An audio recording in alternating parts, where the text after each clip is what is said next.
Normalerweise sind diese Lesungen ja eigentlich zu zweit oder zu dritt. Heute bin ich Alleinunterhalter und das gibt mir die Freiheit, die Texte zu nehmen, die ich am meisten mag und auch ein bisschen zu improvisieren und kurze zu nehmen, vielleicht auch, weil Hardy die lieber hört. Das habe ich nicht vergessen. Das beschäftigt mich. Wirklich. Aber ich fange trotzdem mit was Längerem an. Der Text heißt Leute und der ist mehrfach überarbeitet. Das Original war von 22 und jetzt habe ich dann 24 nochmal neu geschrieben. Und er geht folgendermaßen: Was ist bloß mit den Leuten los, die geifern, als würden sie beißen? Den Leuten, die nie genug haben, von Leuten, die alles wissen, von Leuten, die alles vermissen und nichts begreifen und dann noch sagen, ich will mich nicht streiten. Was ist bloß mit den Leuten los, die alles haben und alles vermissen, die nicht fragen, was ist bloß mit den Leuten los, die nichts haben und nichts vermissen? Was ist bloß mit den Leuten los, den Puppen, den Müden, die fragen, was ist bloß mit den Leuten los, die in den Weg sich kleben, als gäbe es Wunder, und nicht fragen, was ist bloß mit den Leuten los? Was ist bloß mit den Leuten los, die ständig sich beschweren? Über Leute, die fragen, was ist bloß mit den Leuten los, und dabei selbst die Leute sind, die sich beschweren. Dankeschön. So, jetzt muss ich ganz kurz nach hinten.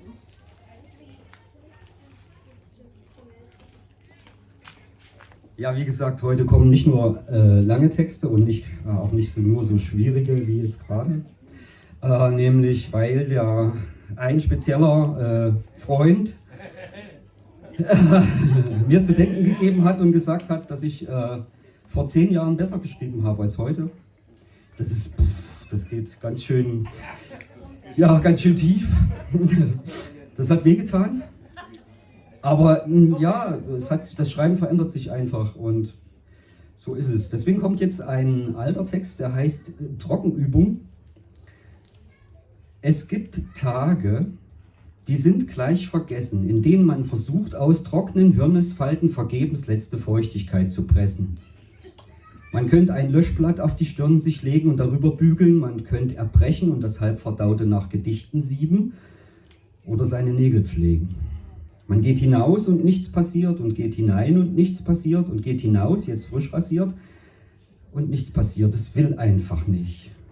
Was kann über Tage wie diese, möglichst präzise, noch zu schreiben sein? Bleibt ganz zu schweigen von eben solchen Nächten. So. Ja, verhaltener Applaus, danke. Nein. Alles gut. So, und dann gibt es ja den Getümmel. Na, den kennen einige. Und den kann ich ja zu den anderen Lesungen nicht mehr lesen, weil der inzwischen 8 Seiten lang ist. Wie gesagt, eigentlich hat das ganze Projekt mal begonnen mit einseitigen Texten. Und der Getümmel hat mich aber einfach dazu animiert, weiterzuschreiben und weiterzuschreiben und weiterzuschreiben. Und inzwischen ist es so, dass einige sagen, Mensch, da draußen musst du ein Buch machen. Ich habe aber keine Lust, da draußen ein Buch zu machen, weil das einfach nur, ihr werdet sehen. Aber ich werde ihn heute das erste Mal so bringen, wie ich ihn am Anfang gedacht habe. Nämlich, es gibt nur eine Fortsetzung, wenn ihr eine Fortsetzung möchtet. So, Teil 1, Getümmel. Das geht ja gut los, dachte ich. Und die 12 reglosen Kakasis über mir im Geäst blicken entgeistert. Eines von ihnen in seiner niedlichen, doch sehr selbstgefällig zuckrigen Art blickt herab und sagt, genau. Es konnte offenbar Gedanken lesen. Das verwundert mich gar nicht, gelten diese Tiere doch als Legastheniker. Und er dachte weiter, es wird nicht besser, wenn du jammerst, gehe nach oben links. Gut, sage ich betont freundlich. Und der Kakasi, nun etwas ungläubig, wie, du kannst Gedanken lesen? Klar, könnte ich. Oder sehr verdutzte Gesichtsausdrücke. Ich schließe die Augen und gehe einfach weiter, doch nicht wie telepathisch oder telekinetisch empfohlen, sondern nach oben rechts. Schließlich bin ich eindeutig älter als diese Osteopathen der Lüfte. Leider fatale Entscheidung, wie sich schnell herausstellen sollte. Denn innerhalb von Sekunden gerate ich in einen Raffenschwarm, nimmersatte kleine Biester, die vor nichts Halt machen. Ich schlage erfolglos wie wild mit den Armen um mich und fliege doch mit ihnen, auch wenn einige mir dabei an den Ohrläppchen knabbern. Das ist unangenehm, aber unvermeidlich. An der ersten Biegung, kurz hinter der klappernden Mühle am rauschenden Bach, verlasse ich den Schwarm ohne Adios zu sagen und lande nach 3 Überschlägen direkt unter einem herrlichen, früchtetragenden Purzelbaum. Es ist Mitte Javpoli und eine der beiden Sonnen scheint bereits kräftig. Ich pflücke 1, 2, 3 reife Purzelfrüchte und biege dann, wie damals, Prequel, wieder zu Fuß scharflings hinab ins Tal. Herrlich. Noch nie vorher hatte ich derart grau-grüne Wiesen gesehen, durchmischt mit Wiesenblumen aller beige-Anthrazittöne. Es muss um die Mittagszeit sein, denn auch die zweite Sonne steigt nun über den Horizont, kleiner als die erste, doch mit wundervoll zartem Blau. Ich laufe weiter ins Tal, bis ich schon von Weitem eine seltsam esoterisch fragwürdige Erscheinung sehe. Auf einem großen Ameisenhügel sitzt ein Mann mit langem Bart, fast unbekleidet. Fast, denn er trägt Sandalen und ein spärliches Lendentuch. Von diesem und dem Gesicht abgesehen ist seine gesamte Haut mit roten Ameisen bedeckt. Doch scheint ihn dies nicht zu stören. Ganz anders als mich das Geschrei da unten. Noch bevor ich ihn ansprechen kann, zischt er still. Ich lausche den Nispen und Wappen. Der Gandalf-Weise aus dem Morgenland meditiert wohl. Gut, bleibe ich still und setze mich ihm gegenüber ins Gras, ohne Ameisen, dafür bekleidet, und esse den zweiten mitgenommenen Purzel. Gerade als ich den Alten wieder ansprechen will, schlägt dieser die Augen auf, sieht mich mit stechend blauen Augen direkt an, die Pupillen groß wie Kirschkerne und murmelt, nimm endlich die Feder aus dem Mund. Ich weiß nicht, was er meint, beginne jedoch instinktiv mit meiner Zunge im Rachenraum zu wühlen. Zu meinem Erstaunen entdecke ich auf Anhieb die barocke Standuhr meiner Großmutter, eine Sammlung slowenischer Schellackplatten, mein Schulbrot aus der 2. Klasse, in Originalverpackung meine Seepferdchenurkunde, zugegeben, sie klebt etwas an der Brotverpackung, und erstaunlich eine Feder. Die kann mir nur der Kakasi bei der Begrüßung untergeschoben haben. Ich ziehe sie heraus, sie ist purpurfarben, wunderschön, schillert metallisch und sieht aus wie neu. Na also, raunt der Alte. Jetzt komm herüber, sieh in diese Glaskugel und sag mir, was du siehst. Ich verkneife mir vorerst alle Fragen, stelle mich ihm gegenüber und starre in eine Kristallkugel, die er wie ein frisch geschlüpftes iPhone in beiden Händen vor sich hält. Ich sehe mehrere Artisten, die auf langen Stangen Teller jonglieren, Jacques Cousteau in Tauchermontur, einige Eskimos, die sich zentimeterdick mit Walfett einreiben, Friedrich Nietzsche auf einem Bobbycar, Ascheregen auf Pompeji, eine tätowierte rothaarige Frau in einem grünen Kleid und ein kleines, einem Hund ähnliches Wesen mit bunten Federn. Sie alle bilden irgendwie ein Muster auf einer Straßenkreuzung in Lissabon. Nun, deine Fragen, raunt der Alte. Ich weiß nicht, wo ich anfangen soll. Wer bist du? Das ist ja wohl offensichtlich. Er grinst, verzieht verschwörerisch das Gesicht, um dann mit tiefer Stimme zu murmeln, ich bin deine Mutter. Ich bin entsetzt. Er bricht in Gelächter aus. Kleiner Scherz, den konnte ich mir nicht verkneifen. Deine Frage ist aber auch zu dämlich. Ich bin ein uralter Zauberer, der fast unbekleidet auf einem Ameisenhügel sitzt, um den Nispen zu lauschen. Denn nur uralte Zauberer, die unbekleidet auf Ameisenhügeln sitzen, können sie hören und verstehen. Jetzt frage nicht, was Nispen sind und was sie zu sagen haben, denn sie flüstern in Zahlen. In Codes, die du ganz sicher nicht verstehen würdest. Nächste Frage. Wer bin ich? Nun, das ist eine interessante Frage, antwortete der Zauberer. Die Nispen meinen, du wärst 21, 34, 45. Aber das halte ich für unwahrscheinlich. Viel wahrscheinlicher, du bist der Getümmel. Vielleicht gar der oberste Getümmel, bist an der 2. Ausfahrt falsch abgebogen und nun hier gelandet. Der Getümmel. Nie gehört. Da klingelt bei mir gar nichts. Und was mache ich jetzt? Jetzt gehst du durch dieses Fenster, suchst glatt den Radatsch und zeigst ihm diese Feder. Er wird wissen, wo der bunte Hund ist und die Giraffe. Ah, so einfach, ein Fenster. Warum keine Tür? Ich kann dir nur das Fenster zeigen, durchspringen musst du selbst. Tür kann ja jeder. Und tatsächlich, direkt hinter dem Zauberer befindet sich ein Stück Mauer mit einem alten Holzfenster. Meine letzte Frage, bevor ich gehe. Was habe ich in der Kugel gesehen? Nun, das, was du sehen solltest, die Bedeutung wird sich dir noch erschließen. Und jetzt husch ab durchs Fenster. Noch einen Rat mit auf den Weg, geh schnellstmöglich duschen. Du riechst erbärmlich nach Raffen und diese Viecher mag glatt überhaupt nicht. Ich stehe bereits am Fenster und habe nun doch noch eine Frage. Was ist hinter dem Fenster? Der Alte lacht verschwörerisch. Vergiss deine Rachenhöhlen-Barockstanduhr nicht. Ich öffne das Fenster, die Standuhr nun unter dem Arm, die Feder in der Hosentasche und springe kühn hindurch. Wie kann man nur so blöd sein? Bereits im Fallen höre ich den Alten noch sprechen. Anal natrach etwas bettat.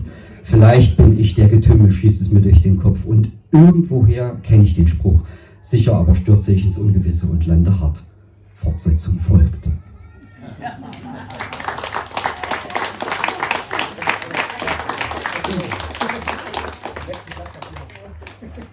So. Jetzt kommt noch was Kurzes und dann mache ich erstmal eine. Oder ich mache. So. Ja, ich glaube, ihr seid noch aufnahmebereit nach Getümmel. Ja? Dann schließe ich jetzt mit Schade ab. Die erste Runde. Dann gibt es wenigstens ein bisschen Gesprächsstoff in der Pause. Schade, ein Manifest. Es war einmal ein zeitgeschichtlich winziger Moment, während dem alles, absolut alles möglich schien. Der böse Markus Wolf wurde von den Geißlein gesteinigt. Ein Wendepunkt der Menschheitsgeschichte hätte es sein können. Ja, aber ich liebe doch alle Menschen. Für einen Wimpernschlag konnten wir den Blick auf eine Welt werfen, so anarchistisch und absurd bunt, dass wir sie nicht verstanden. Freiheit. Doch ohne fest verankerten Glauben an diesen Traum gab es auch keine Propheten, die bei einer kritischen Masse Gehör fanden.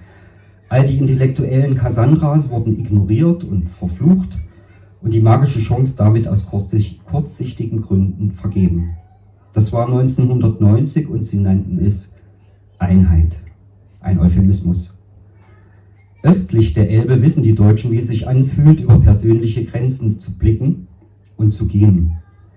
Denn sie taten dereinst etwas, auf das sie selbst nicht vorbereitet waren, entdeckten ihren Eigensinn und kamen zeitgleich zur selben Antwort.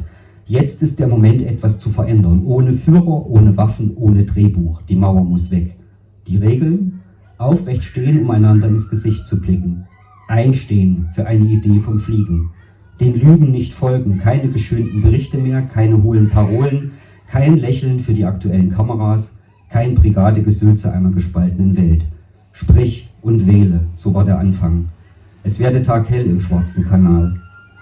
Die einen verließen das Schiff, robbten, schwammen, kletterten, besetzten Botschaften, riskierten den Tod oder in einem der bekannten Gefängnisse zu verrotten. Die anderen blieben nach Halt suchend, widerstanden der Wut, schritten Seit an Seit voran. Alle waren in Bewegung, brachen auf. Nicht in einem Buch, nicht im Film, im eigenen Leben. Position beziehen. Alles war möglich, frei von Angst. Es gab und gibt kein richtiges Leben im Falschen. Nur unbedeutend später, nach einer gelungen keusch bebilderten, hippiesk friedlichen Revolution, über die nun wirklich keiner meckern kann, einem Schabowski-Treppenwitz der Geschichte einer Zeit voller Brüche und Freudentränen gingen die Ostdeutschen einem Bauerntrick auf den Leim, einem goldenen Bullen von Tölz. Wir sind Brüder und Schwestern vereint in der Währung. Sorgenfreier Reichtum, ein Segensspruch von blühenden Landschaften. Der Plan zur risikofreien Annexion der Ostgebiete, bereits Jahrzehnte vom Kapital in Szenarien geprobt, wurde vollstreckt vom Ehrenwortkanzler der Großindustriellen, minutiös vorbereitet und reizvoll wie Feuer für Motten. Während Manfred und Bärbel an einem runden Tisch mit selbstgestrickten Socken und der Mentalität des kumpelhaften Wohlwollens auf eine Partnerschaft hofften, auf Augenhöhe, zogen sie ihre American Express. Zitat: Der Staat ist das Machtorgan der herrschenden Klasse. Marx wurde ohnmächtig. 4 Jahrzehnte hatten Fanfaren und Fackelumzüge uns grau für rot ausgegeben, hatte man uns vorwärts seitbereit geheißen, dabei mit jedem Jahr mehr die Ideale einer Nachkriegsjugend entstellt. Inzwischen erwachsen wählte diese enttäuschte Jugend nun tiefschwarz, da jeder Anschein von Rosa bereits Verrat war. Das Volk, eben noch eine Macht, lief den Agenten der Dividende direkt ins Messer, verzückt wie ein Verdurstender von der Fata Morgana.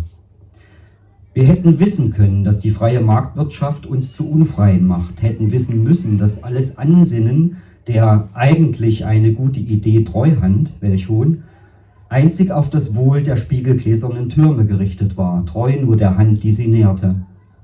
40 Jahre waren wir vor stetig wuchernden Geschwüren gewarnt. Nun konnten wir sie sehen. Was folgte, war schwarzbraun blühend.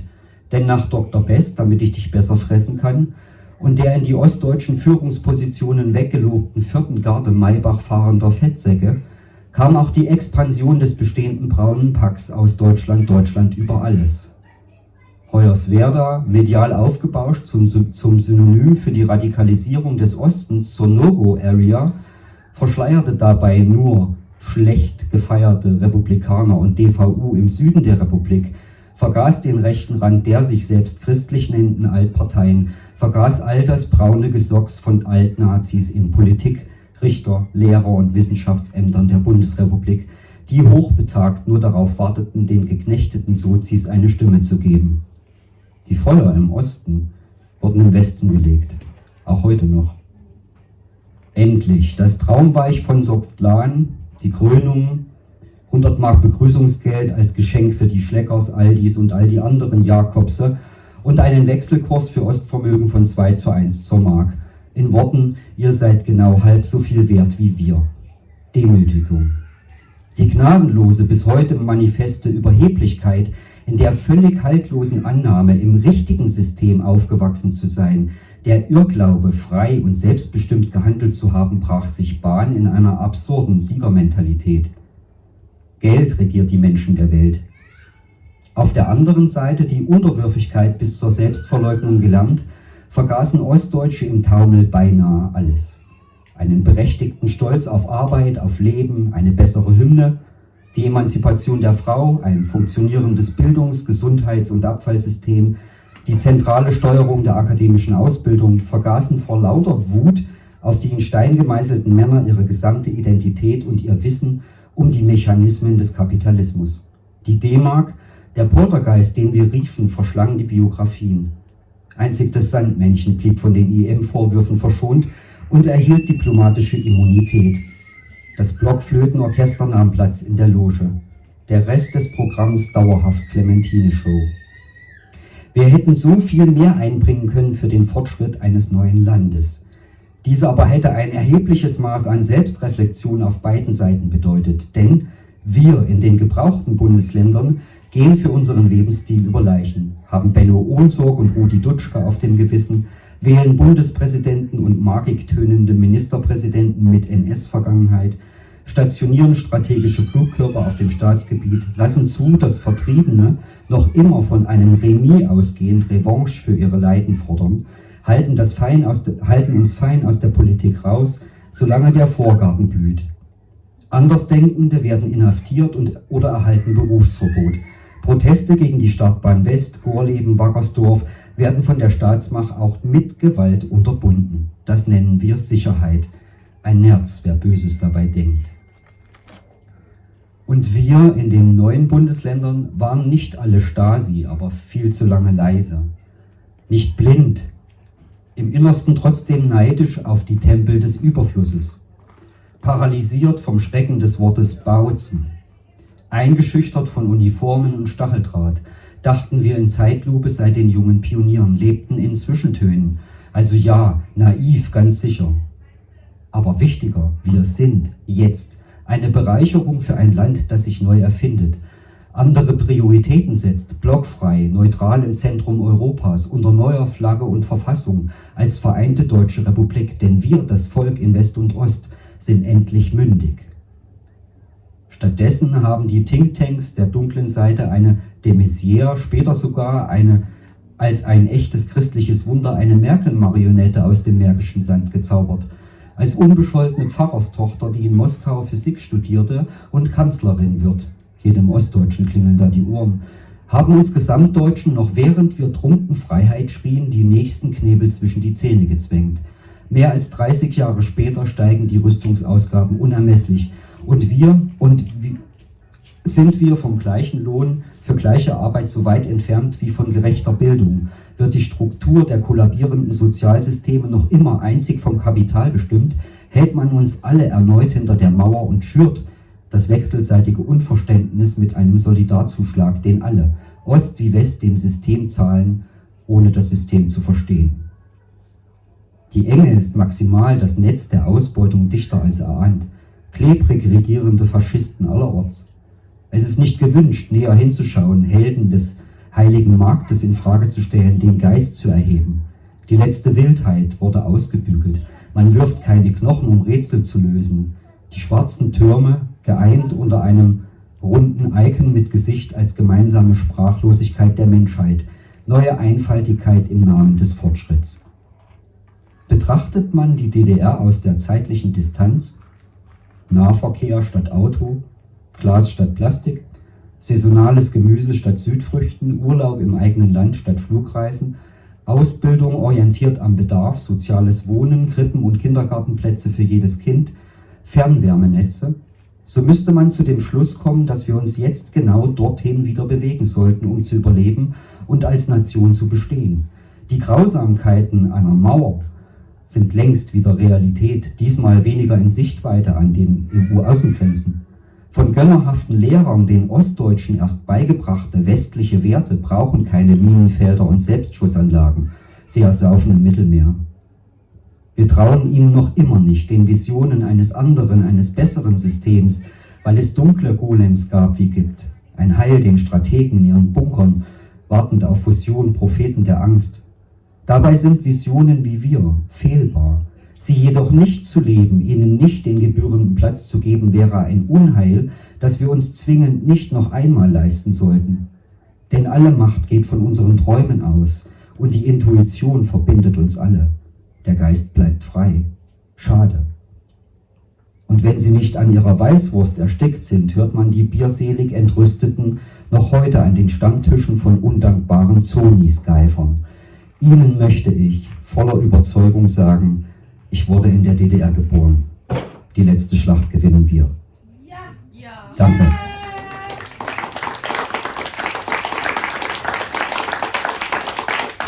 Kurze Pause.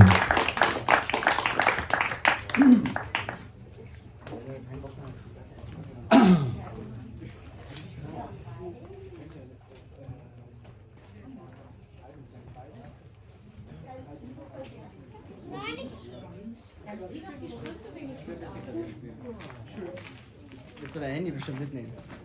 Ja, okay. Ich hätte ihr dann. Jetzt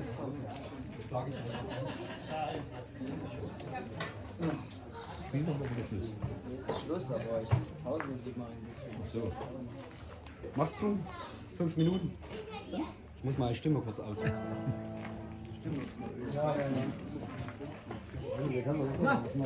Grüß dich. Was sagst du? Ja, ja, dann was machen wir. Markus spielt noch mal ein bisschen. Ich muss erst mal los. Die Stimmung halten. Die Stimme. Das wird jetzt schwierig.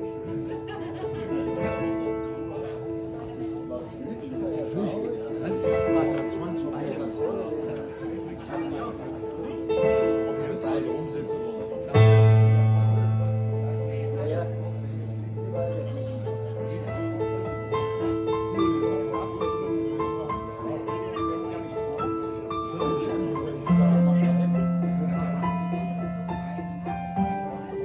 Du brauchst auch deinem Töchterchen alles machen.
Musik